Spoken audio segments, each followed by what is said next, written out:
The video at the isa, yung nawala na, yung sa cellphone ng papa ko. Ito ang yung nangyari.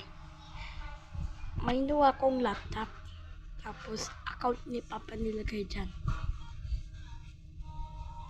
Tapos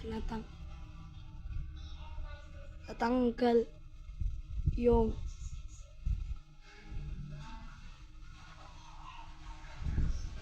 account ni papa. Nandun kaya yung kung mga ginawa kong videos. Tapos natanggal na. Tapos nabago ng kanto. Sa laptop ko na ginagawa. Wala na yung pinagawa ko dun sa cellphone ni papa. Tanggal na yung account.